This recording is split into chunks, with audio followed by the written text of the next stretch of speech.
Welcome to the Sisterhood of Sweat. I am here today with Dr. Tsung.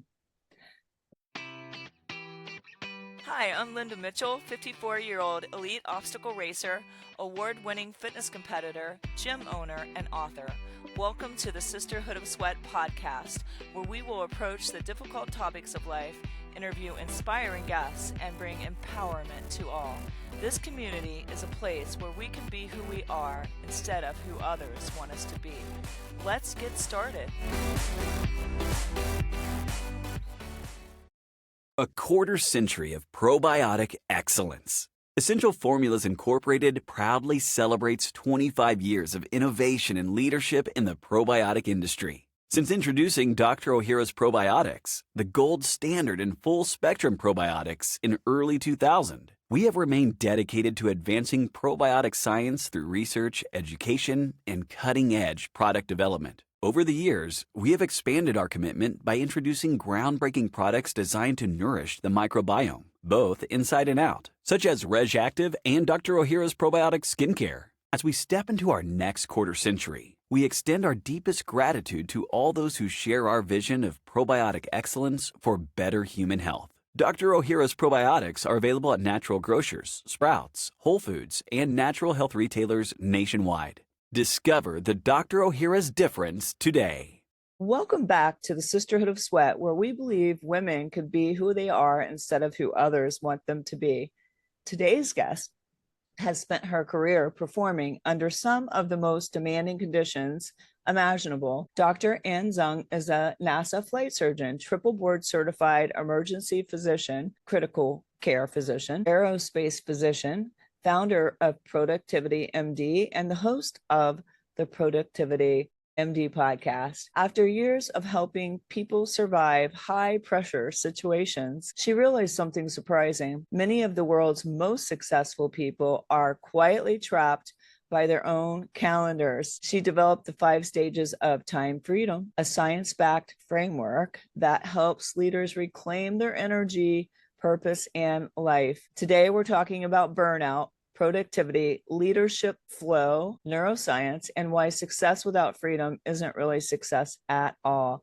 Please help me welcome Dr. Tsung to the show. Awesome. Thank you so much, Linda. I really appreciate your time and, of course, the audience's time, because their time is so precious at this time, and their presence too. Well, this is very timely. My son and his girlfriend are visiting from LA. And they just went, when I was in Houston at the Mrs. USA pageant as Mrs. Ohio, they went to NASA and I think they went to some kind of, her friend works there at some underwater type thing. A neutral buoyancy lab. Yes. Yeah. And yes, that's it. And they had such a great time, but like they've also been to so many space, we live close to Wright-Patterson, like so many things that would relate to this. And my husband worked on the clean room at NASA. So like they're really into it. So I'm kind of excited to for a month training as well with the centrifuge and everything. So I was there for like 6 weeks or so. Wow. So not too far away from us. And I think a lot of people are fascinated by what you do. How did you get into the, NASA flight surgeon sounds like a dream job. What exactly does that role involve? And what are some of the biggest lessons you learned working with elite performers? Yeah. So essentially, for those of you who don't know, a flight surgeon is the doctor for astronauts. So the misconception typically is that we're actually doing surgery in space. That's not currently feasible right now, although we have done experiments. But essentially, we're like the astronaut's primary care physician with the background knowledge of space medicine. And so we actually have to get certified by NASA and be, certified in space medicine to be able to treat them. We are their primary care, or at the same time, we can be assigned to a mission as well. So there's usually 2 surgeons assigned to one mission, and we care for the American astronauts pre-mission training, during mission. So we go to launch and landing. When they're on the International Space Station or whatever vehicle they will end up in, we are with them for 6 months, usually on the International Space Station. And then when they land, we go to landing, and then we are with them through rehab. So that's a little bit of what we do. And also we're on meetings with different programs assigned to different programs like Gateway, Human Landing System, like the one landing to the moon, and different like SpaceX, Boeing, just to give them our input about what we know about our astronauts, their health, and how they can design certain things so that we can keep our astronauts healthy through the mission. What I learned, to answer your second question about working with elite performers, actually, is that you need a whole team behind you as an elite performer. You know, like the astronauts often have that entire mission control behind them, doing all the cognitive work so that they can just be up there and perform. They have a lot of cognitive work as well, but their schedule, it is all, they have a planners for them scheduled out 2 hours of workout per day, so pretty much 6 days per week. Lots of recovery of pre-sleep time, post-sleep time, and the entire team is behind them. And on Earth, we sacrifice our sleep, we sacrifice our health, we sacrifice the workouts, we sacrifice our nerve system. We don't hire help. We do try to do everything ourselves because because of financial reasons or wanting control or micromanage.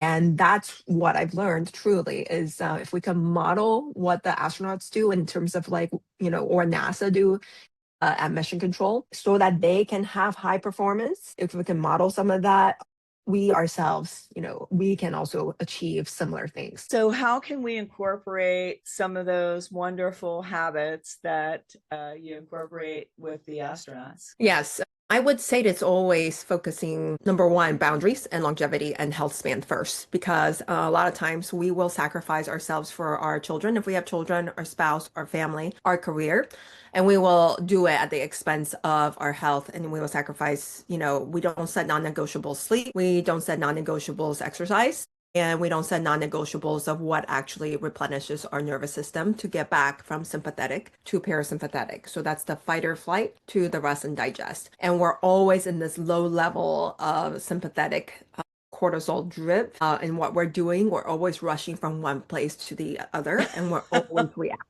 Yeah. And we don't build up network bases. Yeah, right now I'm living life like at both ends because I had Mrs. USA and it was a crazy, amazing time, but it was jam-packed with everything. And then we came home and my son and his girlfriend are here and we have been busy. Like, last night we're at an outdoor play, Tecumseh, until I wasn't in bed until 1:45 and had to get up at 4:40 a.m. And I'm a grandmother. I'm going to be 64 soon. So that I know right now I am paying to play sort of, so to speak.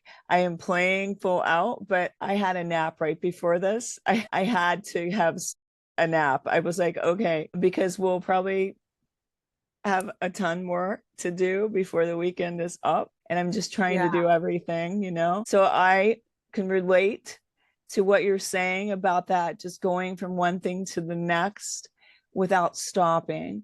And that isn't really good for long-term production. For right now, I mean, this is not my life. Normally I'm in bed at 9, up at 4:40.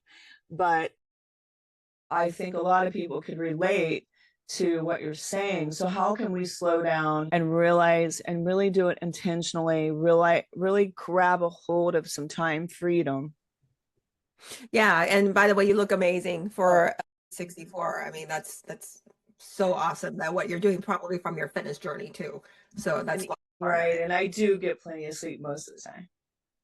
Yes. And of course, there are certain times, like you said, you go to a conference, you go to a competition, it's usually gonna be amped up, sympathetic. And then you add on some family time after that. Those are one-time things that a lot of times, for that, what I find with the people, my clients, is that they actually don't zoom out a month ahead of time. So because they do a week at a time, they're like, oh yeah, the next week free, but they don't actually look before what they have before and what they have after, and say no, actually giving themselves a whole week buffer.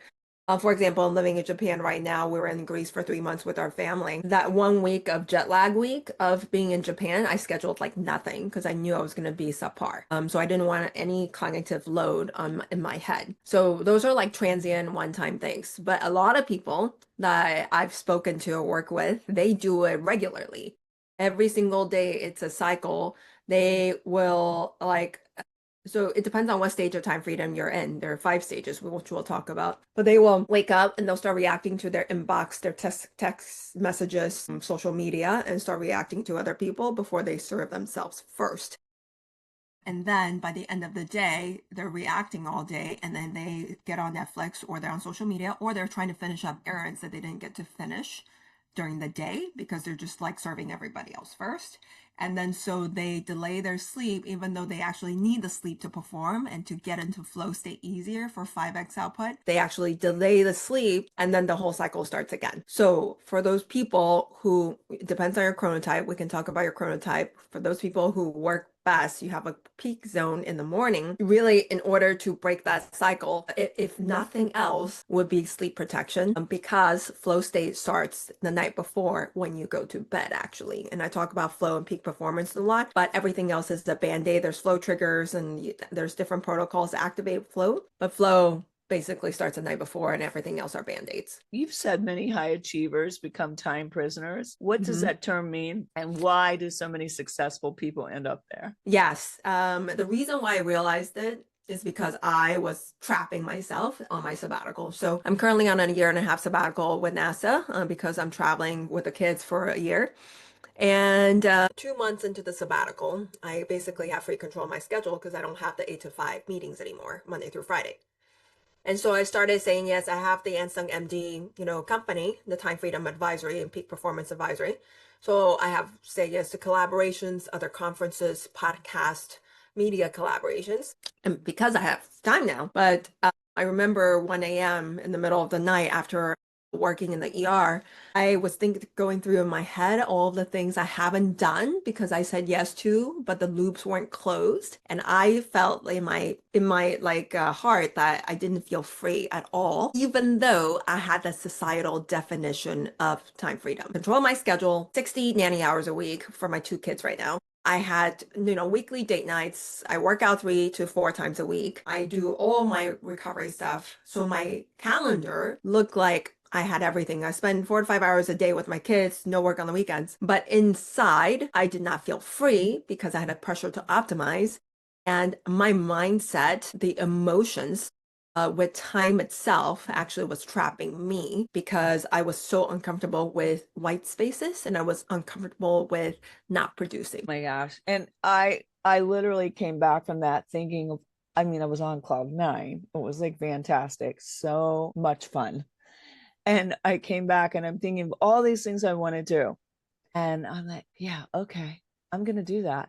And then I start figuring out how I'm going to do it all. And then I think of another thing. I want to add that in. And I was like, I think I'm going to pray about this so I know that I'm going in the right direction before I assign myself all these things and put all these balls up in the air and just center myself to make sure that because I like to make sure my goals kind of correspond to one thing, like they all kind of they work towards that. And so I was like, I'm going to pray about that. I'm going to center myself and then I'm going to decide, because I was just so revved up and pumped up to just do all these things. And I think sometimes your eyes can be bigger than your plate, so to speak. And how do people then do that for themselves? What is a good way, or just to explain to them how to not overbook themselves would be the thing, because everything, like sometimes you have so many opportunities, you want to do it all.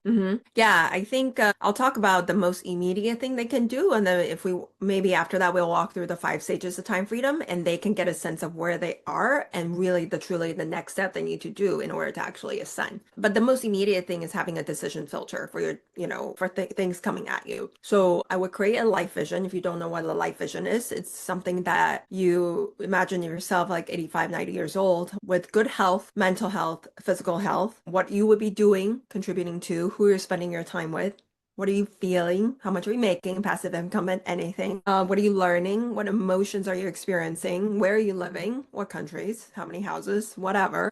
And then also after that, I would create 3 massive transformative purposes. So these are MTPs. They define like the 3 major goals for the rest of your life that you're always pursuing, but you're never checking off. Like for example, for me, it is embracing playfulness, courage, resilience, and resourcefulness and zen with my spouse, with my kids, and also in myself, embracing more femininity, the softness and the flow, because I tend to be quite masculine and very like regimented, in this field.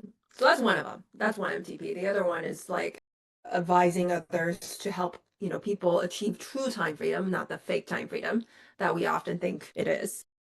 So if you have those three MT, you will have in your life vision, it will be a very clear decision filter whenever new things come at you. And you will automatically say no or yes, or no, not right now, within hopefully 5 minutes. And that's it. Versus sometimes we will have to like look at different scenarios and try it out because you have FOMO, and then you waste a lot of time and then you say no. My problem is if I say yes, I made the commitment, I am going to do it. So that's why I have to really look at it and say, does it line up with my vision? And Yeah. I mean, I came home from that experience on cloud nine, and then I got to interview John Paul DiGiorgio, and that was pretty exciting because he's written a book called Success Unshared is Failure. And then he wanted to put my podcast on his website. He really liked the interview. And so it was just like one thing after another, like just in succession. And you think of all these ideas, which I think is good. I do feel like I'm in flow. But again, like I said, sometimes my eyes are bigger than my plate and I will do it all. But then you're like exhausted at the end of it all. So I want to try to balance a little bit more, even though I think true balance, like this whole thing about life balance, I think it's a myth. I think you really have to push hard for some things and do a sprint and then do a recovery and all of those things. I like what you said about preparing the night before. How many weeks before an event that's going to maybe be a week long should you prepare? I think it depends on what you're referring to, what type of events as well. If it's just going to be a conference for a few days, is there going to be like time zone difference? Like I traveled to Saudi Arabia, there was like, I think it was 8 to 10 time hours. zone difference, and then basically going all day long from morning till night. Yeah. I mean, you're always looking a month ahead of time, all the time, events or not. You're looking at all of your obligations, and especially then if you have an event for a week long, then you need to build in like another week of recovery of like white spaces or to recover your nervous system. And you're right, it goes in cycles. So, we'll talk about the flow cycle, which within the day you have 60 to 90 minute cycles of the flow cycle if you're working, of the sleep cycle, sleeping, which is 5 cycles typically throughout the night. If you have a full night's sleep, it's always like a larger cycle. Like within, the week, you want 2 days of recovery. Within the quarter, you want 10 days recovery. Within the year, you want like even longer recovery. So all cycles. So how much sleep do you feel people should be getting a night? There's different thoughts on that. Yeah, so I would say it's not about the total duration, it's about the quality of your sleep. It's about how much REM sleep you get, how much deep sleep you get. You could get a long duration sleep at 8 to 9 hours, but if you look at your Oura ring or any sort of sleep tracker, you would be like interrupted, or you would have minimal REM sleep, because some people, if they go to bed late, they'll cut their deep sleep. If they wake up too early, they'll cut their REM sleep. So either one, you probably want at least over an hour to an hour and a half, but it's dependent on the person. So once you start measuring, you'll track, oh, I feel really crappy with an hour of REM and deep. With an hour and a half, like in my case, I feel really good with an hour and a half. And if you eat late, you will cut your deep sleep too. Okay. I feel like, now this is crazy, but I feel like last night was really fun and kind of relaxing. We're outdoors watching this. It was a cool play. And we get to bed late, but straight to bed, asleep and sound asleep. And I felt fine pretty much all day. I just had my nap, which I felt like was just a catch up of everything else. I find like if you sleep too long, you're more tired. Like if you sleep not 8 hours, but 10 hours, or if you take a nap, usually 30 minutes to 45 is good. But if I sleep longer, it's like you get into this other stage of sleep and you wake up kind of groggy. What would that, what is the science? I mean, like, how long should somebody, if they're just wanting to take a small nap, what would you say is the best time frame? It also depends on the time of the day, if you're adjusting to jet lag and all those things. So, you definitely don't want to nap too close to your bedtime. if Because then you possible. won't sleep. Right. The closer you are to your bedtime, the shorter your nap is going to be. The like sometimes I've, woken up at 3:30, 4 a.m. to work, and with the jet lag, I've had to take a nap between like 10 a.m. to 12, like, to catch up with the jet lag. But, when I woke up at 12, I was still able to sleep around 8 or 9. You want to build up that time pressure. So it just depends. But a good rule of thumb, usually then, if you want to just wake up quickly, 20 to 30 minutes. Okay. And maybe with the rest of some of the time that we have, I can go through the 5 stages of time freedom here, and then so the Yeah, I audience would can love that. what they are. Also, I want to know what's the biggest misconception people have about productivity? Yeah, they use productivity to validate their self-worth. So they use output, what they do, how they perform, and how people perceive them to validate their self-worth, so that when they don't produce, they feel this internal sense of discomfort that they're lazy and they're not productive and they're not being a good human being. Why do you think they're equating busyness with success? Parents, society, my Asian parent, my Asian mom. It's been built up generationally, and the culture of like business first, family later. And you So, say yeah. okay. You say true time freedom isn't about managing time, it's about protecting your energy, purpose, and presence. Can you explain that philosophy? Yeah, so I would say for the first stage, I'll go through the stages and then you'll see like the progression in terms of what I mean by that. Usually the first 3 stages out of the 5 are more of like the working towards time freedom part. And the first stage is time prisoner. So essentially you say, I don't have time, because when that's the person, when you wake up, you check everything, you're responding to other people, you care about your response time because you care about what other people think. And you have this internal deadline in yourself that you created. People And so, pleasing. Yeah. right. And then you don't know your MTP, you don't know your life vision, or if you do, you don't have time to work on it at all or even think Okay. about it. So that's a time prisoner. I'm a time prisoner Okay. when I'm working at the ER in the ICU, Yeah. or the Okay. ambulance is piling up. That's a good Um, visual. Yeah, so I'm a time prisoner a lot of times when my toddler is going crazy. And I'm just reacting as well because I have a 2 and 4 year old and I'm currently pregnant with a third. Hey, okay. Sometimes I Congrats. get extra. Thank you, thank you. And that brings up a good point. For these 5 stages, you can be in all 5 in one day, and that you can be in different stages in the family domain and the business domain. So I'm definitely 1, 2, 3 in family, and I'm more of like 3, 4, 5 in business. So now the second stage is a time manager. This is when you start using checklists, calendar systems, but you don't use leverage. And everything is pretty much yourself. Because, like it's talked about, it's either financial reasons, you think you can do it better and faster, you take too long to train, or you just don't want to delegate. This could be as simple as something simple as like grocery shopping, or somebody cooking for you, or somebody cleaning for you. Or it can be, and for the people who are listening, this doesn't just apply to you, it applies to your spouse too. You can say, my spouse does it for me, so I'm good. Like, I don't do that stuff. But how's your spouse's nervous system? Because if your spouse is stressed in their nervous system, then the whole family is going to be stressed. So it's not just about you and your Well, family. there you go. That is right on the money. Yes. So just because you don't do it doesn't mean that it's not affecting your family. So as a time manager, you say, I'm productive, but I'm so tired, because everything at the end of the day is just you. A lot of times you got to go to work, and then you got to do meal prep, or you got to pick up the kids, or whatever it is. Everything is you. The third stage, now this is the stage of the time creator, where you start using leverage. You hire people, you use AI, you know your deep work zones that matching your chronotype. So you automate, delegate, eliminate. You have teams, maybe you have assistants, you have people cook for you, shop for you, whatever. But at this time, because you free up these white spaces on your calendar, you start saying yes to a lot of things because you have this pressure to optimize, because it's very uncomfortable for you to see white spaces on your calendar. And also My because you see the gosh, gap that's and totally me. Okay.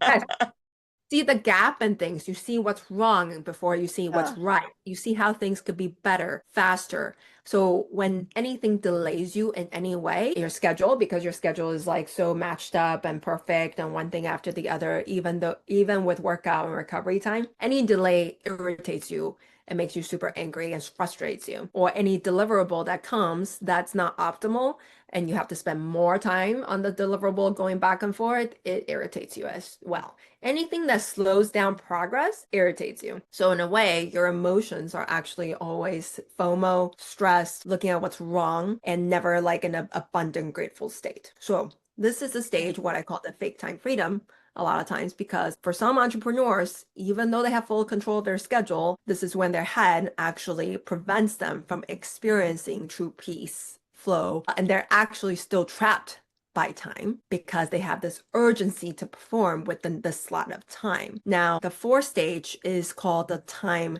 liberator because time is not the metric or the capital anymore, energy is. So whenever the opportunity comes, you say, will this multiply or drain my energy? Everything is a no unless it's a hell yes. You have very clear decision filters of what aligns with your value, your purpose. And also you look at the magic, you see the magic and things around you. You say good to any circumstances that may seem challenging. You see the magic in other people, in yourself. So you're basically like living in an abundant, peaceful in flow state. You don't really quite care about what other people think. You say no so much that you may seem disengaged, but you don't care. Yes. And then also you love white spaces on your calendar. There is a fifth stage, but I'll stop here for now in case you have questions about the first four. So when you're talking about the flow state, how do you know if you're in flow state and how can you stay in flow state? Well, then perfect segue to the fifth stage. So the fifth stage is called the time transcender stage. And this is a stage where you say all there is this moment now because there's no past, there's no present. The concept of time is basically disappeared. This is a state where you're in flow, and no matter what stage you are, majority of the time 1 through 4, you guys have all experienced flow state, in the zone state, where either you're doing something like artistic or you're drafting something, in an email or creating slideshows or giving a speech to a group of people. You can have group flow, you can have like flow with your kids, friends, husbands. So we've all been the times where you're in the zone and time disappears, actually. So when you're in flow, you will either have 5x more output because you have max productivity, focus, and energy.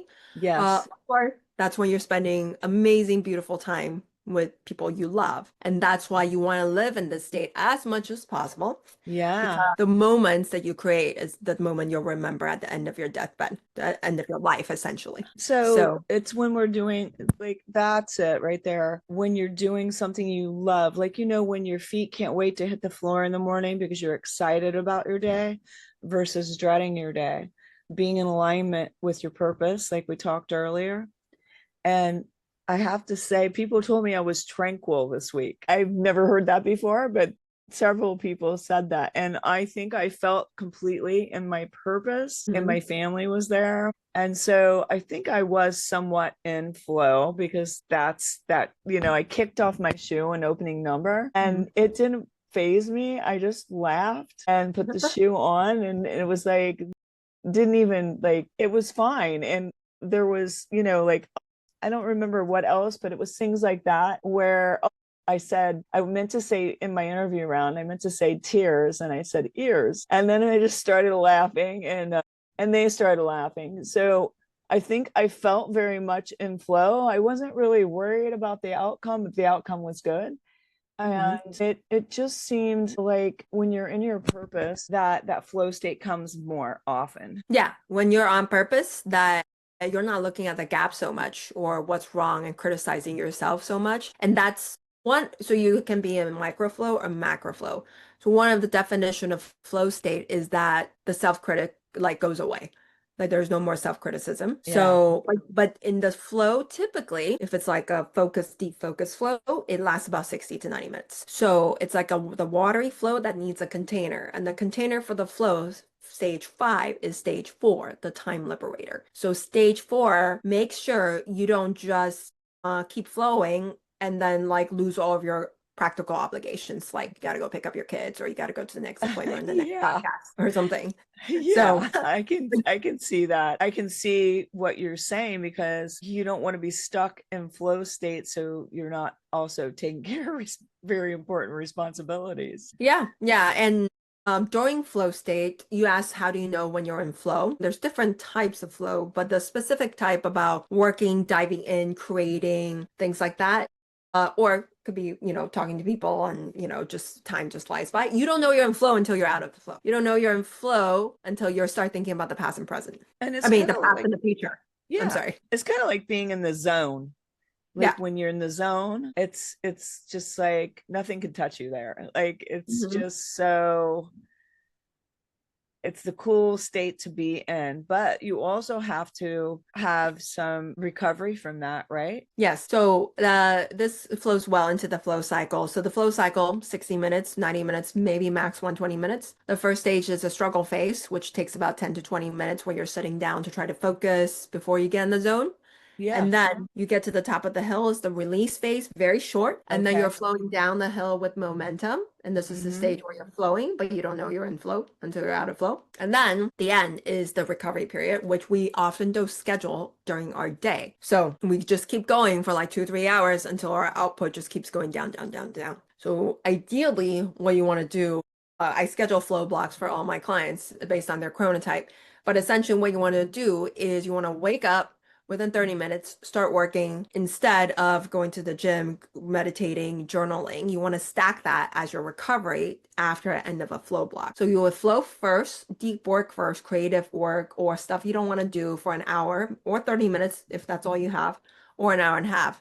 Then you stack very short dopamine free breaks. So that could be stretching, quick workout, meditation, or journaling, or breathing, or staring on the wall.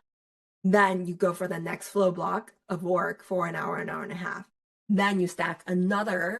I do my gym after 2 flow blocks, typically 4 hours of like work. Then I do like a longer break of an hour and a half. Then the afternoon, you can have a third flow block if you want to. What are the biggest energy leaks you see stealing hours from people's lives every single week? I would say other than social media interruptions, but people don't know their chronotype. And so they're working at their low energy zone and they're recovering at their high energy zone. So what I That's out mean of is that, sync. Okay. yeah, in your low energy trough zone for your chronotype, you're 5x slower and you're trying to work. And then your peak zone, you're 5x faster, but you're meditating, you're journaling, you're doing your workout, you're getting into the flow of the day, essentially. And then so for example, real quickly for the audience to know what your chronotype is, you can take a test online too for more detail. Okay. Very quickly, it would be knowing when you naturally go to bed and knowing when you naturally wake up with no with no blue light like Netflix or social media or phone, no coffee, no alarm, no obligations. Your very natural go to bed and wake time is, say, for example, if it's between 10, take the midpoint of it. If you go to bed at 10 p.m., you wake up at 6 a.m., the midpoint's 2 a.m. So if your midpoint of your sleep is 2 a.m., if it's at all before 3:30 a.m., you're what's called a lark. There are only 3 types. There's the lark, the third bird, and owl. For the larks, midpoint before 3:30, your peak zone is 5 to 9 a.m. So if you're waking up late, we're doing all of your self-care stuff between 5 to 9 a.m. and you don't work until 9, then you're basically, I'm not saying you wasted all of your peak energy zone, but you could have been done with your top 3 priorities by 8 o'clock or 7 o'clock probably. And then Okay. you go do all of your workout and recovery after. Yep, I'm a For lark. those people. Yeah, me too. I'm a lark. Depending on time zone, sometimes I could be like an extreme lark. Like right now, I'm like an extreme lark right now. I work before until 8 a.m. and then maybe Okay. another hour after. Between the midpoint, if the midpoint's between 3:30 a.m. to Yeah. 5:30 a.m., which is the majority of the people, you're Yeah. a third bird. So this is like, I don't know if you're going to bed between like 11 p.m. and waking up at 7 a.m. or something like that. That's around your midpoint. Your peak zone is 8 to 11 a.m. So you want to schedule all of your meetings, stuff that you're doing to serve other people in the afternoon, if you have control of it. You want to focus on all of your deep work zone, minimal interruptions between 8 to 11. If you fast or minimize the glucose spikes, your peak zone can be extended. But if you eat crappy and you spike your glucose, for the morning, if you eat crappy at 8 a.m., then you will have a lower output and you're actually not going to be in your peak. For the owls, those are really hard because if you have to abide by society standards. The owls, they basically wake up at I like already 11 know a.m. who the owls are in my family when you said that. Okay. Yeah, it's really hard if they have kids too. Their midpoint of their sleep is going to be after 5:30 a.m. So when they wake up, it's actually their trough zone. This is when they would do their recovery. They can do their meetings, they can work out, they can do journaling. but they need to protect between 4 p.m. to 9 p.m. because that's their peak zone. So for those of you with spouses and kids who are the opposite chronotype, it could work to your advantage. Like if the one person just does the morning routine with the kids, if you have kids, and allow the owls to sleep. Or the owls will have to wake up with the kids and then they go back to take a nap, like my husband, until like 10 or 11 a.m. and then they work later on after the kids go to bed. So for the owls with control of their schedule and no kids, then I give you permission to sleep till 10 or 11 a.m. Tell your team, if you have a team, a company, tell your team that that's what you're doing, and then you will show up to answer their questions in the afternoon, which is what I had to do with my person I had to talk to. And then after she changed it for 1 week, she found that her productivity actually increased by 30% because she was allowed to sleep. But before that, she was cutting her sleep because she was trying to meet the societal standards, even though it's her company, societal standards of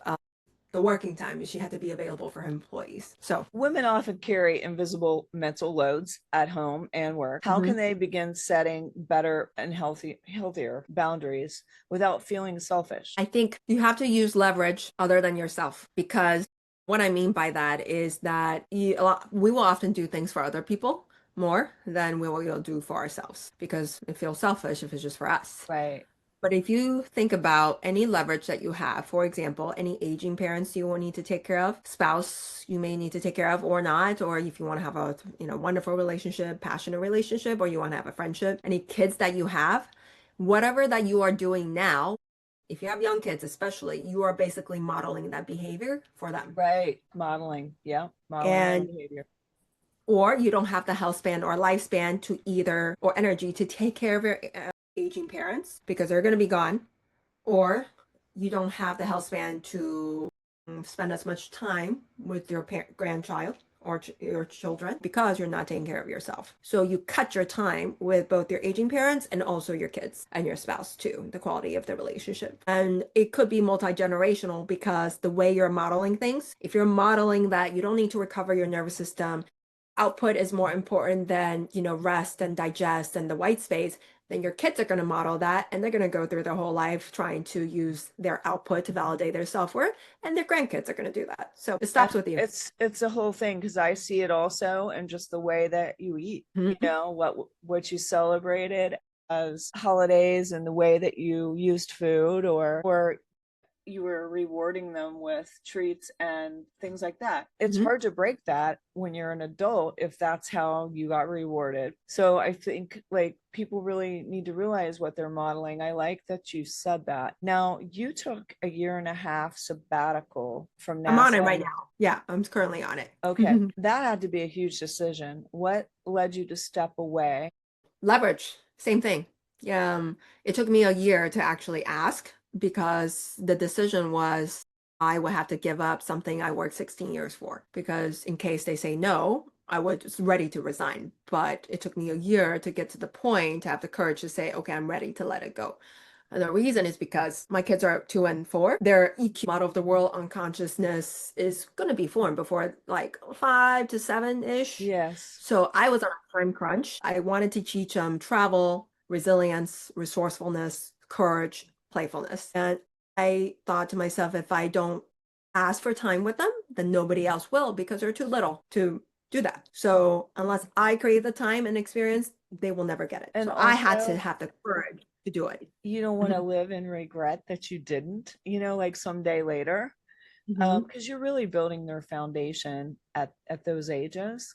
So I commend you for doing that. Looking back now, what has taken the sabbatical taught you about identity, purpose, and success? Oh my God, it's been like a true test of my 5 stages of time freedom, like real time, and with all the time zone changes too. Oh my God. I realized that I'm stage 1 to 3 in family, that there's a separate stage depending on where you are for family and business domain. And I realized that also stage 1 to 3 is me building the freedom, but now I'm living the freedom. I have the freedom as of right now. I'm living it. But stage 4 is you how to live with the newfound freedom and how to stay in 4 and 5. Because it's, just because you're living in a different country, experiencing the culture, it doesn't mean that there's pros and cons with it. You don't have the stability so much. You don't have the family support. You don't have the car. We're biking all the kids around and they're in the kids' seats. There's Amazon, there's Costco, but when we were in Greece, there was nothing. We're on an island. And we went from 60 nanny hours to 10 nanny hours in Greece and currently no nanny hours. So it's been a huge adjustment on how to go through these life changes, but still remain in like the magical phase where you see everything as magical versus the lack and the gap, and that you're in flow and you protect your nervous system energy despite all of these transitions, if that makes sense. It makes so much sense. I'm enjoying that. What do you tell somebody that feels guilty when they rest? Well, the other side of it, other than leverage, I will say another side of it is that do you want to be an average high performer or do you want to be an Olympic level high performer? An Olympic level high performer, they focus on their recovery just as much as their training. Okay. I love it. It's not me. I like to rest. Yeah, I know. It's just for the people who are listening. You have to have the grit to recover. So if you truly you pride yourself as a high performer, then you will perform like Olympian. I love that. I'm going to remember that because they're very productive. They're very go, go, go, go, go. And they feel guilty when they're resting. So I really love the answer that you gave. Now I've just got a rapid fire round. What is one word to describe success today? Success is peace. So yes. Favorite book? Oh my God, there's so many books I read. There are. I know. Favorite book. I think it's gotta go back to like the original book on maybe that I read on time freedom itself, because it was the impetus for everything, but it was the Tim Ferriss, The 4-Hour Work Week. Oh, I love that. Yeah, I love that book. I have that. Yeah. book. Yeah. It was the very beginning when I read it. I was in fellowship or residency, but it was the trigger for everything that came after, all the things I attempted for time freedom. Yeah, I tend to agree because I can remember I would come into work and I might come in later when I worked for this company, but I would always be the top sales. I would always get more done because when I came, I was productive. Like I was all on. Mm-hmm. And I think some people come to work, they have their coffee, they're not like all on, they don't realize that they only have so many hours that they're productive and they've got to use just that time frame. So I think it's like a person that goes to a gym and they take such long breaks between each thing and talk and never really get at it. Like if you went in there, you could get a pretty darn good workout in 20 minutes. Yeah.